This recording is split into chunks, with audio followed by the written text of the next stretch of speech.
Hello, boys and girls. This is your old friend RJ City, and this, I guess, is week 2 of my Christmas trailer reaction bullshit extravaganza. Anyway, last week we did a Christmas movie I did not like that much, Jingle All the Way. This movie, I actually like, and I have to say was good somewhat and successful. Obviously, that, of course, is 1989's National Lampoon's Christmas Vacation. It's crazy to think it's 1989. It doesn't look that old. It looks very 90s. I know it's 89. You just think it's in the 80s. To think that this was, I was so young. It doesn't make any sense to me. At any rate, this is the third film in the Vacation series. It's the last one to have the National Lampoon's name. It was written by John Hughes. Uncle Buck, Home Alone, blah, blah, blah. You got the gist. Anyway, it's a great movie. I like it as a Christmas family, whatever.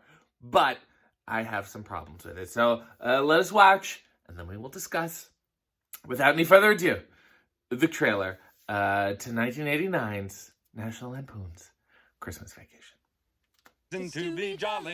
So they're singing. Clark and Helen always love to sing. And throughout Europe. Take it, Russ. Good This driving. holiday season, Wonderful Juliette Lewis is there. it's safe. Of course, the kids are always different every episode. Oh, there's some wacky hijinks. The car is not as good as the first one. I give you the Griswold family Christmas tree. Oh, this is exciting. And that's Jason. Is it Jason Hervey? I believe All so. Clark wants is a quiet, Oh, old-fashioned his Christmas. hands are sticky from the sap. You see, he says something didn't happen, and it happened. Oh, wow. This is so slapstick heavy. Like, everything is a fucking thing. The wonderful Doris Roberts is there as well. Oh, hell, And, of course, Do you Quaid. sleep with your brother? Do you know how sick and twisted that is? Juliette Lewis is fun. She was a good Audrey, I must say. You better take a rain check on that, Art. He's got lip fungus ain't identified Oh, this is yet. good. Those kids were so dirty. Could ever The be white more trash deeply cousins. touching. Again with the slapstick. I saw it coming from a mile away. Eddie Dear wanted to Lord. make it a surprise. If I woke up tomorrow with my head Eddie's sewn to always the carpet, good, I and wouldn't this be more movie surprised than I am actually right had now. a sequel, which we will talk about. Really gonna fly down the hill with this stuff. I hated this scene. The tobogganing scene was terrible. More slapstick. This isn't. Oh god. Okay. Drive you It out to got the middle so of nowhere, unrealistic. leave you It's for so dead. bizarre. Truly uplifting, Can I show you something? There's no I'm Christy just Brinkley in this browsing. either. It's quite a shame. more down to earth. Yes, and the shitter is full. We all remember that.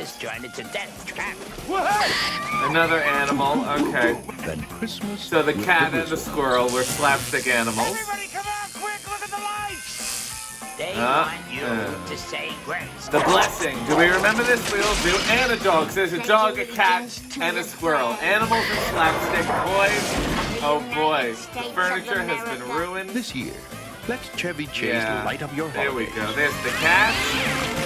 National Wouldn't be a Lampoon's National Christmas Lampoon's Vacation. movie if he didn't kill an Thing had animal. 9 lives. She just spent them all. You Eddie always has a decent wardrobe. And look at how prominently Chevy Chase is featured. You never see his name like that over any of the other films. Well, okay.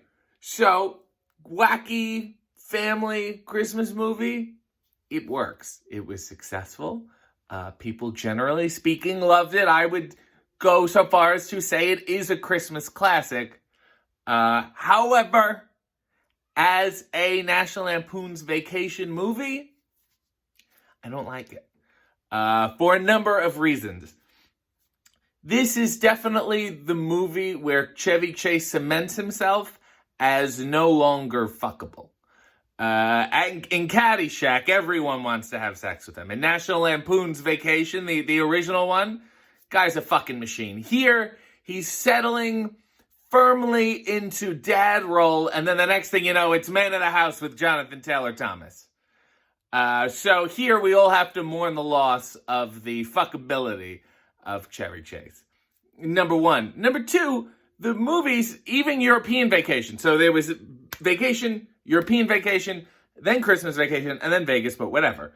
It is weird that the first three were all written by John Hughes. They were based on stories he wrote for the National Lampoon's magazine. That's not the weird part. What's so weird is that this one became so family friendly and is really so Chevy Chase heavy, because the other ones were a little more adult, a little more subversive, a little more satirical. This is like just straight slapstick, which is very weird. Even, I'll tell you the difference, even in the first movie, the first Vacation, Chevy Chase is so fuckable that he has a shot with Christy Brinkley. He really does. She's interested in him and she's ready to throw down, as the young kids say. Here, he's just straight up fantasizing. No one has any interest in him at all, and that's a shame. Although, I will say, Chevy Chase is starting the unfuckability turn. Beverly D'Angelo is charming no matter what year it is.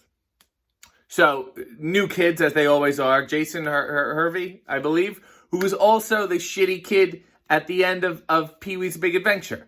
The kid who ends up with the bike in the movie with the nuns, the whole thing. And Juliette Lewis, who was also very good. Eddie is here, great. Doris Roberts. They round out the old people very nicely. What I didn't see in this trailer, and what goes totally unmentioned, is that their yuppie neighbor is played by the wonderful Julia Louis-Dreyfus, who's not in this at all. But I will say it is her finest film role, and it may be her only film role, because I can't remember another movie she was in. She was a real TV gal, and it's so odd to see her as an evil person. But she does a wonderful, wonderful job. So let's talk about this. 1989, Jeremiah S. Chechnik directed it. It's the last movie to have the National Lampoon's thing, because the next one was just Vegas Vacation. I don't know what happened with the rights. What do you want from me? So this movie had a direct sequel, meaning even after Vegas Vacation, there was like a TV movie, and I remember seeing it, called National Lampoon's Christmas Vacation 2, Cousin Eddie's Island Adventure, and it's just him water skiing for like an hour. National Lampoon's Vacation originated from a short story that John Hughes wrote called Christmas 59, which was in the National Lampoon's magazine. He said, the studio came to me and begged for another one, and I only agreed because I had a good story to base it on. But those movies have become little more than a Chevy Chase vehicle. How do you make the movie and then also shit on the fact that they asked you to do it and you fucking wrote it? I don't understand. Dick move by John Hughes. Stick to Uncle Buck, my friend. Director Chris Columbus, a horrible name in this day and age, initially was supposed to direct the film, but due to a personality clash between him and Chevy Chase, Columbus left the film and was replaced by Chechnik. So, perhaps this is the first instance I'm hearing of Chevy Chase being a dick, so maybe there's a thing when the fuckability goes down, the dickheadedness goes up. Maybe it's the beginning of that. Who knows? Nobody said he was a dick on the set of Caddyshack. Maybe he was, I just don't know. They filmed it in Colorado a little Brit. The music. This is the other thing that bothers me. There was a musical score for it, but it is the only installment of the Vacation film series not to include Holiday Road by Lindsey Buckingham. Holiday Road. You know the song. Very weird, because there's no road in this one, because they're home. You're not going to call it Holiday Home. That's just weird. Poor Lindsey Buckingham gets shut out of residuals in the most successful of the series. I think that's a shame. This is fascinating. Despite several popular songs being present in the film, no official soundtrack album was released. In 1999, 10 years later, a bootleg copy containing music featured in the film along with select cuts of dialogue was dubbed as the 10th anniversary limited edition and began to appear on the internet in auction sites, claiming that Warner Brothers had pressed 20,000 CDs for Six Flags Magic Mountain employees to sell to customers entering the park. However, while the discs were individually numbered,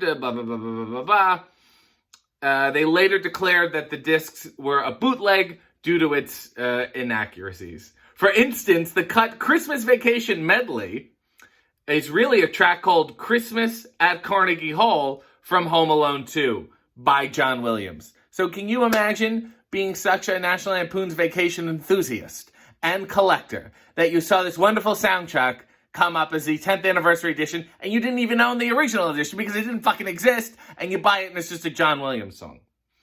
That is very bizarre. There's so much slapstick. It gets so cartoony in this one.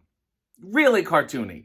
The tobogganing is shit. It's so fucking stupid. And the second it starts, I just wish it would stop. There's so many other great smaller moments when he's wearing the turban and the fur coat in the attic and he's watching home movies. It's adorable and sweet. And of course, there's a wonderful kiss my ass, kiss his ass, kiss your own ass, happy Hanukkah that he says to his coworkers that are leaving. That's also very sweet.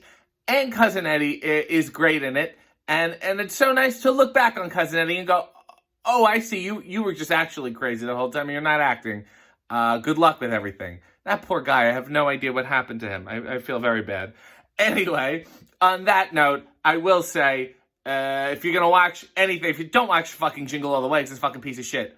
Watch Christmas Vacation. Appreciate Christmas Vacation as a totally separate film and not as a National Lampoon's Vacation movie, because in my mind, it really, really isn't one, because Chevy Chase is simply not fuckable enough.